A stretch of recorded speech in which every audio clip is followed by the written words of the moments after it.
Quoi? Tu vas aller marcher le chien, ça veut rien dire. Un franco-ontarien va jamais vous dire « Oui, cet après-midi, j'ai pas grand-chose à faire, je pense que je vais juste m'occuper de mon chien. » Ah non, non, non. Le franco-ontarien, il va vous dire « Ouah, ouah, ouah, cet après-midi, j'ai pas grand-chose à faire, fait que je pense que je vais juste fourrer le chien. » Quoi? D'abord, t'appartiens le chien. Après ça, tu marches le chien, puis finalement, tu fourres le chien. Mais ça, au Québec, monsieur, on appelle ça de la bestialité. Tant qu'à moi, un franco-ontarien et son chien ensemble, ça donne quelque chose de pas mal bâtard. Puis ça, là, ce mélange de confusion linguistique puis d'ambiguïté sexuelle, c'est encore bien pire quand ça arrive avec une fille. C'est encore bien pire quand ça arrive avec ta blonde. Parce que moi, ma belle blonde d'amour, ma belle blonde sucrée, Mireille, c'est une franco-ontarienne pure laine. Et qu'on se comprenne bien, elle parle parfaitement le français. Hein, Mireille? C'est juste que des fois, sur le sens de certaines expressions. Comment dire? Des fois, une expression pour Mireille, ça veut dire quelque chose, puis pour moi, ça veut dire exactement le contraire. Exemple. À un moment donné, Mireille puis moi, on parlait de questions de moralité. C'est là qu'elle me dit « Tu sais, mon bel amour chéri! » Je sais que c'est pas sa vraie voix, là, mais c'est la seule voix de fille que je peux faire. « Tu sais, mon bel amour chéri, que... Surtout que depuis que je suis avec toi, tu sais à quel point je suis une fille ouverte d'esprit.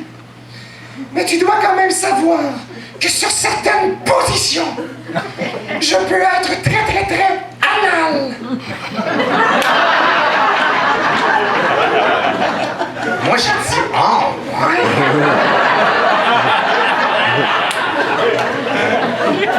Parce que là, il faut que je vous explique qu'au Québec, quand une fille te dit que dans certaines positions, elle est plutôt anale, c'est comme une invitation à explorer des sentiers sauvages et secrets. Mais à Sudbury, c'est exactement le contraire. Hein? Si une fille te dit qu'elle est plutôt anale sur certaines positions, ça veut dire non seulement que le sentier sauvage y est fermé, mais en plus, il y a des gardiens de la faune qui t'attendent avec des guns si tu essayes de t'en approcher. La nuance est très importante. Fait que là, à un moment donné, j'en ai eu assez de faire rire de moi. Je me suis dit, OK, je vais apprendre à parler l'anglais, je vais l'apprendre comme il faut. Puis même, je vais me mettre à faire des petites plaisanteries en anglais, juste pour me huiler la mécanique bilingue. Fait que je m'en vais chez Zelleuse à un moment donné pour m'acheter un oreiller. Puis là, je passe à côté de la section musique, puis il y avait les grands succès du groupe U2 à 10$. Ah, je peux pas résister. Je prends mon disque, mon oreiller, je me présente devant la caissière, une anglaise à peu près de mon âge.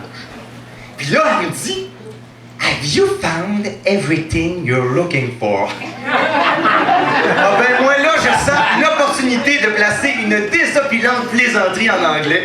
Fait que je prends mon disque de U2, j'y monte, puis je dis « No, no, no, I still haven't found what I'm looking for. » C'est drôle! Hey, pour ceux qui ne comprennent pas la joke.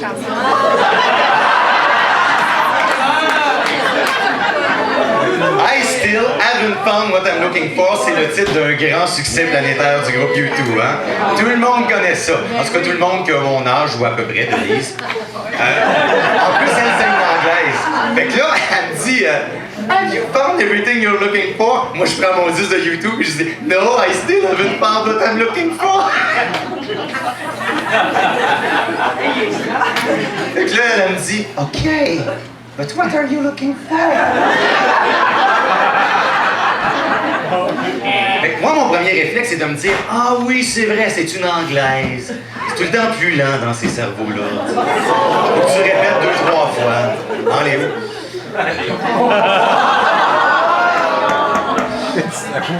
Fait que je reprends ma pochette de YouTube.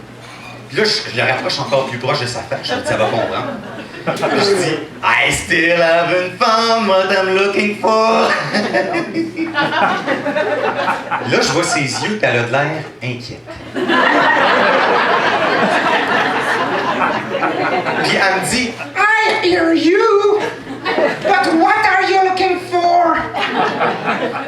Évidemment, à ce moment-là, j'aurais dû abandonner. C'est clair qu'elle connaissait pas la toune, mon gag était un flop. Mais je voulais tellement passer ma première plaisanterie en anglais que je me suis un petit peu trop acharné. J'ai repris la pochette, puis là, je l'ai rapproché vraiment à 2 pouces de sa face. Puis avec plus d'agressivité, j'ai dit « I still haven't found what I'm looking for ». Là, j'ai vu ses yeux, elle avait de l'air terrifiée. Puis c'est là qu'elle m'a dit, I think you are a freak! Hey, là, j'ai pris ma pochette, puis cette fois-là, j'ai dit, you too! Je me suis dit, elle va comprendre, you too! Ben non, l'anglaise, elle l'a pas compris, elle a compris autre chose. Hey, ça s'est vraiment mal passé. Mais si ça peut vous réconforter, cet épisode-là, c'est très bien terminé parce qu'après l'épisode malheureux avec la caissière, il y a un très gentil policier qui m'a amené dans une super belle voiture. Il y avait des cerises qui flashaient sur le top, tout. Puis là, il m'a amené dans une super belle place avec des barreaux où j'ai pu parler en long et en large de la musique de U2 pendant 3 mois avec des messieurs qui étaient charmants, barbus et tatoués. La seule chose, c'est qu'ils voulaient tout le temps que je ramasse leur savon. Mais c'est là que j'ai réalisé que moi aussi, sur certaines positions, je pouvais être très, très, très anal.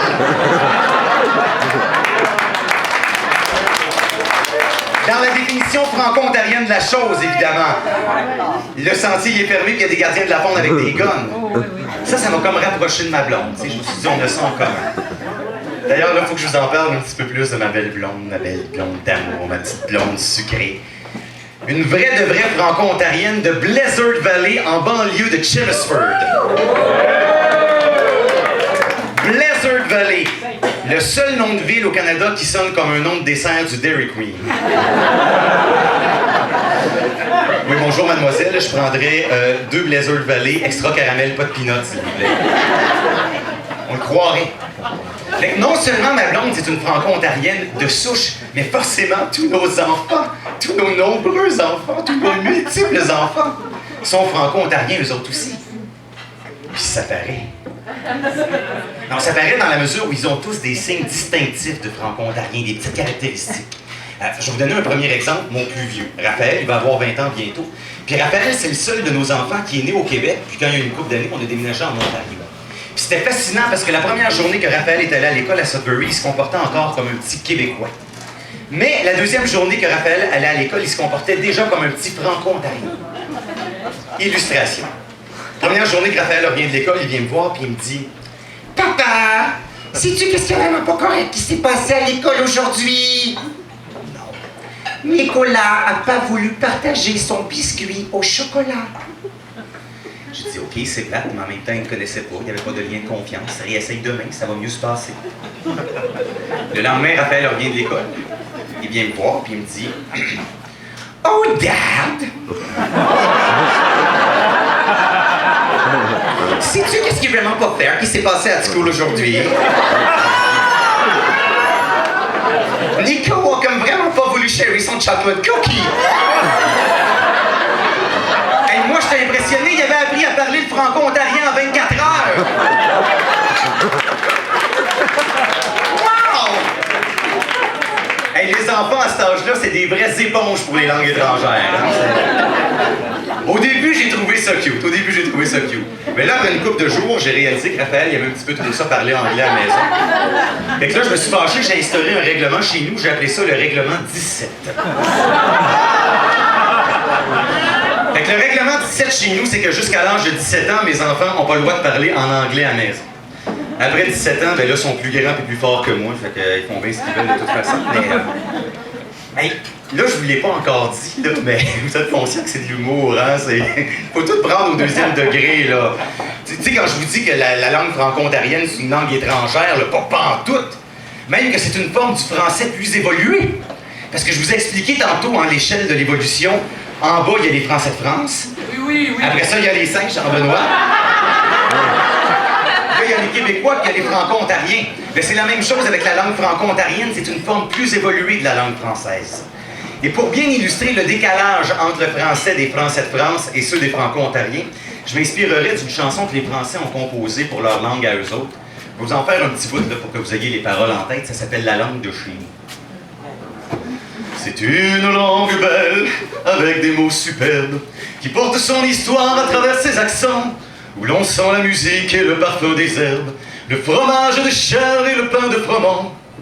Et de l'île d'Orléans jusqu'à la Contrescarpe, en écoutant parler les gens de ce pays, on dirait que le vent s'est pris dans une harpe et qu'il en a gardé toutes les hommes. Hey, allez chanter ça dans un bar de Chelmsford un samedi soir. Vous allez vous faire sortir du bar à grand coup de tape sur la gueule. Pour que cette chanson-là ait du sens en ontario français, attendez, je vais reformuler. Pour que cette chanson-là fasse du sens en ontario français, je vous proposerai une version alternative. La version d'un certain Norm Renault de Sault Ste. Marie. Je vous proposerai sa version intitulée « La langue de mon hometown ». Et ça va comme ça. C'est une langue rebelle du nord de l'Ontario. Elle impresse, elle est belle quand elle mixe les mots. Pour squealer des tires, pour crimper des cheveux, pour plugger des wires, pour highlighter des yeux. De l'île Manitouline jusqu'aux frontières de Cap. Écoutez-les parler, le monde que je te parle de.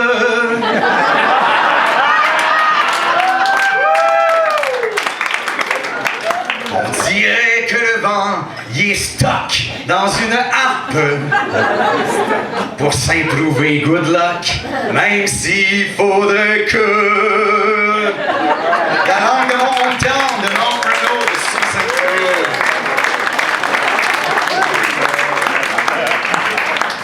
Fait que tout ça pour vous dire que Raphaël, c'était clair que c'est un petit franco-ontarien parce qu'il parlait le franco-ontarien. Mais c'est comme ça avec tous les enfants, tous mes nombreux enfants, tous mes multiples enfants. Ils ont tous un petit quelque chose. Des fois, c'est juste un petit quelque chose d'ontarien. Notre plus jeune Héloïse, elle va avoir 2 ans. Elle est belle, elle est fine, elle est cute, on l'aime, là. Hey, elle, c'est clair, Héloïse, que c'est une ontarienne. C'est clair que Héloïse est une ontarienne parce que cette fille qui est baveuse. Abad! Les chutes du Niagara. Hey, ça paraît que ma fille est née dans la province des Grands Lacs. Parce que ma fille produit quotidiennement avec sa bouche et son nez 20% des réserves d'eau douce de la planète. C'est clair qu'elle est une petite ontarienne. Je vais vous donner un autre exemple. Isaac, qui est derrière la caméra ici. Isaac, premier de nos enfants à être né à Sudbury. Puis lui, à 4-5 ans, on savait déjà que c'était un petit franco-ontarien, parce que... On savait déjà à 5 ans qu'Isaac, c'était un petit franco-ontarien, parce que...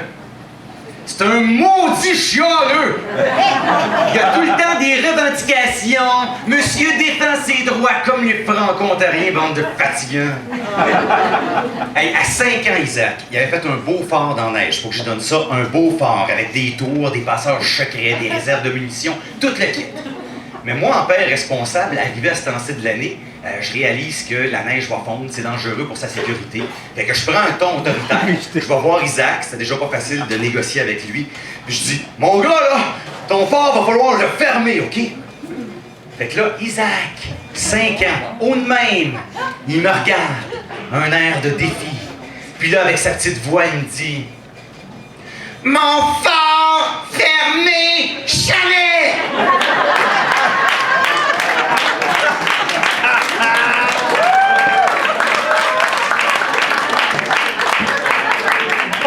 Hey, quand il m'a dit ça, le petit défenseur de ses droits, moi j'ai senti un Mike Harris à l'intérieur de mon cœur qui prenait naissance. Et le Mike Harris à l'intérieur de mon cœur, il s'est dit, on va y régler son compte à ce petit BS-là. BS-là, ça veut dire bébé. BS, c'est bébé qui supplie. Fait que je suis retourné le voir et j'ai dit, hey le BS! Non seulement on va lui fermer ton fort, mais à partir de cette heure, il faut que tu travailles 30 heures par semaine dans la maison, sinon on coupe tes repas de moitié. Puis si t'es pas content, on te donne aux voisins. C'est comme ça qu'il leur parlait au BS Mike Harris, puis c'est pour ça qu'on l'aimait. Mais là, savez-vous ce qu'il a fait, le petit carré rouge? Il a appelé son meilleur ami à Chelmsford. Il a appelé son petit ami Ronald Casa. Il l'a appelé puis il a dit Ronald, on veut fermer mon fort, on fait des menaces, qu'est-ce que je fais? Ronald a dit pas de problème, Isaac, pas de problème, on va aller leur régler ça dans le cours. Et là, moi j'ai eu la chienne parce que le petit Ronald Casa de Chelmsford, quand il va régler ça dans le cours, il jouera puis il gagne tout le temps. Fait que j'ai pris mon trou. Mais tout ça pour vous dire que j'ai fait de nombreux enfants. Là, il y en a quelques-uns parmi vous autres qui ne me connaissaient pas. Vous vous demandez, coudonc, il y en a combien des enfants? J'en ai beaucoup. Là, je ne vais pas tous les compter devant vous autres à soir. On va être encore ici demain matin, mais faites le calcul. J'ai un gars de 20 ans, on a une petite puce de 2 ans, ma blonde va accoucher dans un mois. Imaginez la quantité d'enfants qu'on a fait entre ça. Et ça, c'est juste à l'intérieur des liens sacrés du mariage. Parce que ces derniers mois, j'ai fait beaucoup de spectacles en région éloignée, personnellement. Si vous voyez ce que je veux dire. C'est de l'humour. Hein? C'est de l'humour. Mais je vais vous expliquer pourquoi j'ai fait autant de bébés, c'est que je suis en mission. Quand je suis arrivé en Ontario français, ils m'ont dit que le principal défi, la menace qui pesait sur l'Ontario français, c'était une menace de déclin démographique. Fait que je me suis dit, ça va être ça ma mission, je vais faire des bébés, des bébés, des bébés. Je vais repeupler l'Ontario français à moi tout seul. Et j'étais tellement performant, je suis fier de vous le dire, j'étais tellement efficace qu'il y a une comédie musicale inspirée par ma vie qui se prépare dans l'Est ontarien. Un spectacle à grand déploiement, ça va se passer sur une ferme à Castleman. C'est un gars qui s'appelle Félix Saint-Denis qui organise ça. Et ça va être l'histoire, mon histoire, du gars qui a repeuplé l'Ontario français à lui tout seul. Et le titre du spectacle, c'est un scoop. Le titre du spectacle, ce sera « Les couilles d'un peuple ».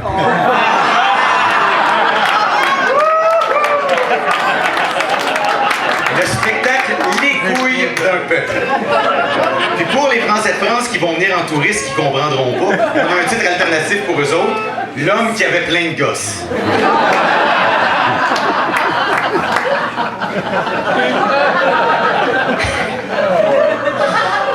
Ça pour dire qu'à force de vivre en Ontario français et de faire des petits bébés franco-ontariens, j'ai réalisé avec stupeur que l'ancien TQ de Joliette qui a 15 ans était séparatiste au coton.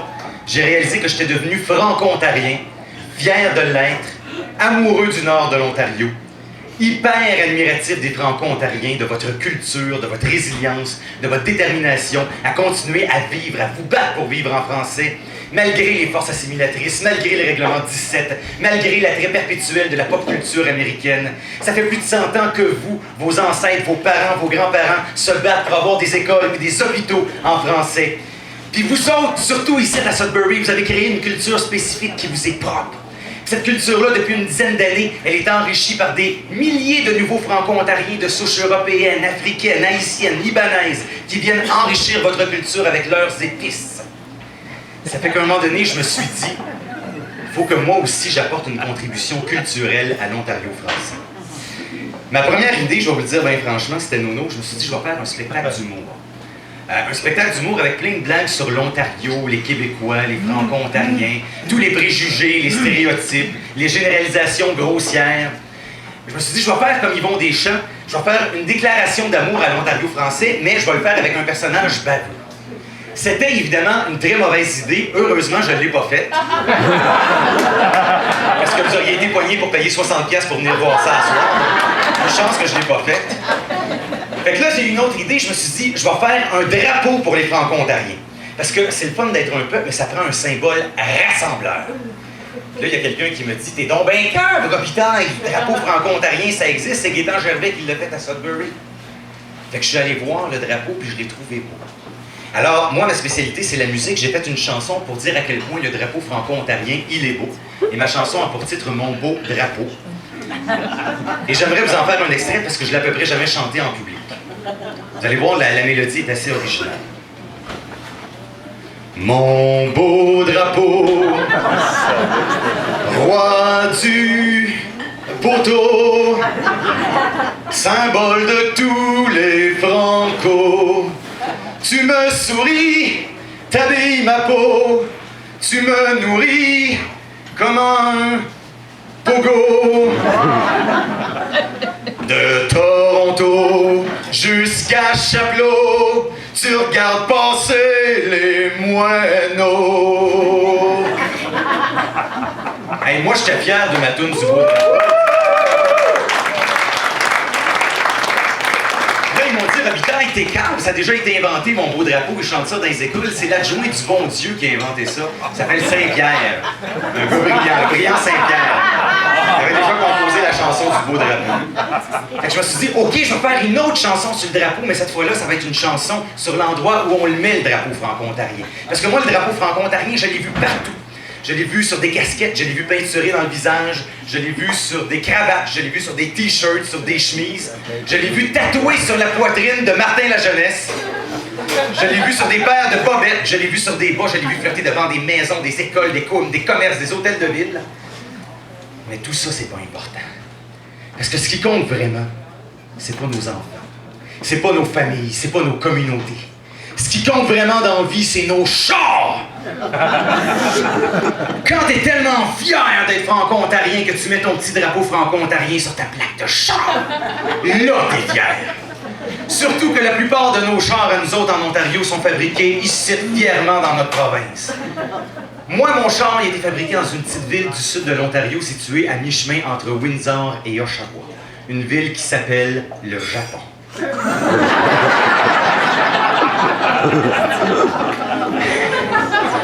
Moi, mon char, c'est une Yaris. Ça, c'est un hommage à Mike Yaris, notre ancien premier ministre. Il y a une preuve de ça, il y a une preuve. Mike Yaris, il disait tout le temps qu'il fallait que le gouvernement arrête d'aider les pauvres. Mais la Yaris, c'est le seul char que les pauvres peuvent se payer. Fait que tout ça pour dire que j'ai composé une chanson pour rendre hommage à tous les franco-ontariens tellement fiers d'être franco-ontariens qu'ils ont mis leur petit drapeau franco-ontarien sur leur plaque de char. Puis ma chanson est là pour titre « Notre plaque ». Pour ne plus avoir nos clés dans nos poches, faut la placer, votre plaque, sur votre Hyundai. Mettre le petit drapeau, où ça? Là où il le faut. Ah, qu'il faut l'afficher. Ah, qu'il faut célébrer notre plaque. Aujourd'hui pour demain, notre plaque, celle de Madeleine Meilleur.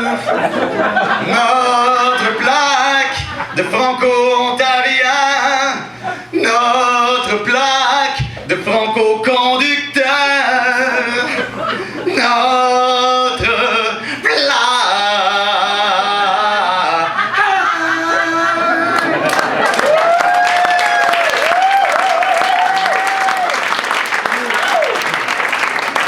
Là, j'étais fier parce qu'ils m'ont dit que ce tune-là, ça ressemblait à rien de ce qui s'était déjà fait en Ontario. Ni au niveau des paroles, ni au niveau de la musique. Fait que là, j'ai dit pour la musique, j'ai fait ma part. Maintenant, je vais m'attaquer à la littérature franco-ontarienne. Et là, on rentre dans la partie finale du spectacle et je vous avertis tout de suite, tout le monde va haïr ça. La moitié de la salle va haïr ça, à part Denise, parce que je vais parler de littérature franco-ontarienne, puis ça intéresse personne. Puis l'autre moitié de la salle sera pas bien confortable parce que je vais parler de sexe de façon assez explicite avec des mots obscènes. Ouais, c'est le temps d'aller à la salle de bain. Mais je vais commencer avec la littérature franco-ontarienne parce que je suis devenu comme une espèce de petit spécialiste depuis 10 ans. Puis, il faut que je vous avoue que mon premier contact avec la littérature franco-ontarienne, ça n'a pas été facile. Parce que quand je suis arrivé à Sudbury, il y avait un chroniqueur littéraire à la station qui s'en allait. Il s'appelait Ghislain. Puis lui, il avait haï Sudbury pour de vrai. Puis il avait haï la littérature franco-ontarienne. Puis il m'avait dit, Éric, la littérature franco-ontarienne, c'est tellement mauvais. C'est tellement dépressif. Tu pourrais résumer la littérature franco-ontarienne avec 3 répliques emblématiques qui reviennent à peu près dans toutes les œuvres. Premier exemple de réplique emblématique de la littérature franco-ontarienne. Mon village! Mon village, c'est une crise de place de marde! Deuxième réplique emblématique de la littérature franco-ontarienne qu'on retrouve à peu près dans toutes les œuvres maintenant. Je perds ma langue. I am losing I am losing my tongue! Et troisième réplique emblématique de la littérature franco-ontarienne. Pourquoi? Pourquoi? Pourquoi tu as couché avec notre sœur? Donc, Ghislain m'avait dit, tu vois, Éric, la littérature franco-ontarienne, c'est des histoires d'assimilation, de villages qui ferment et d'inceste. C'est tellement déprimant. Bon, moi, je me suis mis à lire ça, que j'ai trouvé assez bon. Mais, je suis un gars business, moi, je suis un gars de cash, OK? On va se dire une affaire, ça vend pas beaucoup les livres franco-ontariens. Hein? Fait que je me suis dit, qu'est-ce qu'on pourrait trouver comme truc pour que ça se vende plus? Puis là, je me suis demandé, c'est quoi le roman qui se vend depuis quelques années? 50 Shades of Grey. C'est pas bien bon, mais ça vend parce qu'il y a du sexe. Le monde, ils veulent pas de la littérature, ils veulent être un petit peu excités sexuellement quand ils s'achètent des livres, parce que s'ils achètent de la porno, ils ont mauvaise conscience. Avec des livres, ils disent c'est de la littérature, c'est correct. Et ça, c'est vrai avec toutes les formes d'art, parce que regardez mon show, on s'entend qu'il est pas bien bon. Au début, il y a personne qui aimait ça. Mais là, je me suis mis gratuitement à rajouter des blagues de sexe, et puis ça marchait bien plus, ils m'ont même engagé au CNA.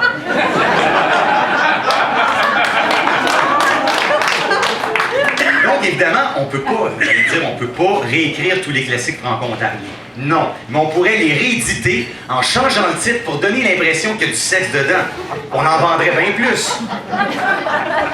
Là, parlez-moi pas d'intégrité de l'art. On est là pour faire du cash, OK? On a le droit de tout permettre.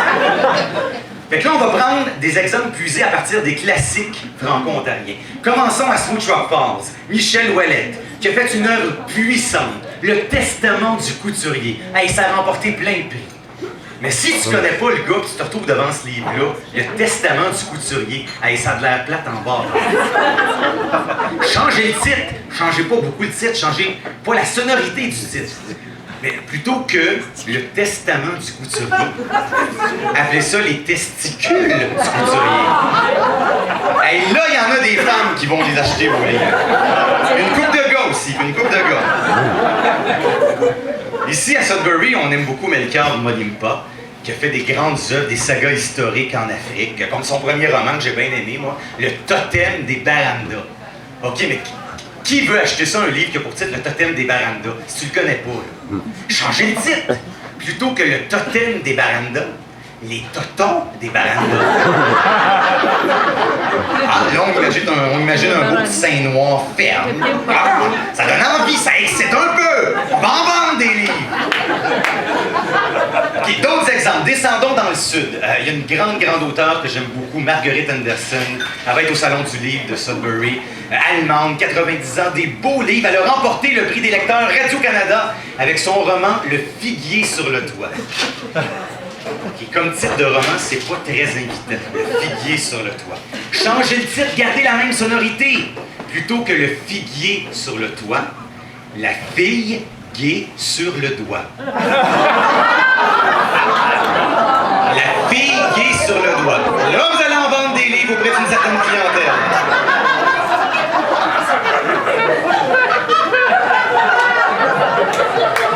On va en faire du cash. Tant qu'à être à Toronto, on va monter dans une autre région importante. Il y en a qui vont l'acheter le livre ici.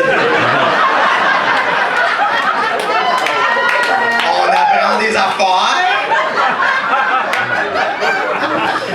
Montons un petit peu plus dans une autre région importante de la francophonie, la Huronie, Penetanguishene, La Fontaine. Il y a un romancier que j'aime bien, Daniel Marchelidon.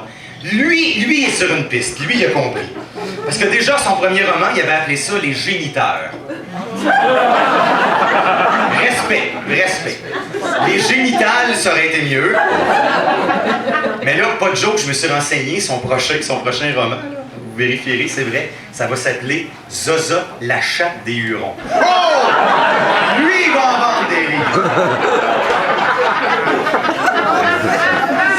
Restons dans les thématiques félines. Allons à Ottawa, une auteure que j'aime beaucoup, Danielle Vallée, on l'a vu souvent à Sudbury. Elle aussi, elle a remporté le prix des lecteurs Radio-Canada avec un livre dont j'ai jamais aimé le titre. Debout sur la tête d'un chat. Hey, pauvre chat. Réimprimons ce livre-là, changeons le titre. Plutôt que Debout sur la tête d'un chat.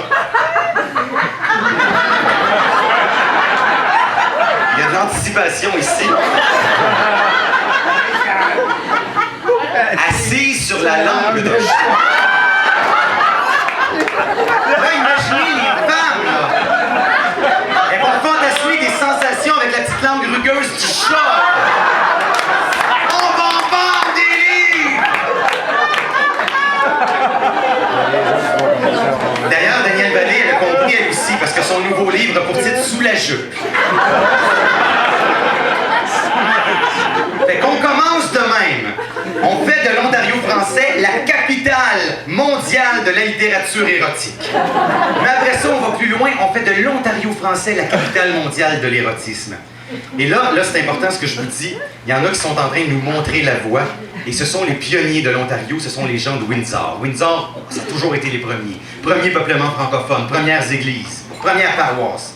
Là, j'invente pas ça, le monde de Radio-Canada vont pouvoir vous le confirmer. Cet automne, à Windsor, sur le bord de la rivière Détroit, dans le parc Odette, il y a des arbustes. Et pendant la nuit, il y a des artistes qui sont venus tailler les arbustes en forme de pénis en érection. Et moi, ça m'a donné l'idée d'un slogan touristique pour la région. On pourrait dire que la région de Windsor est sexe. Vous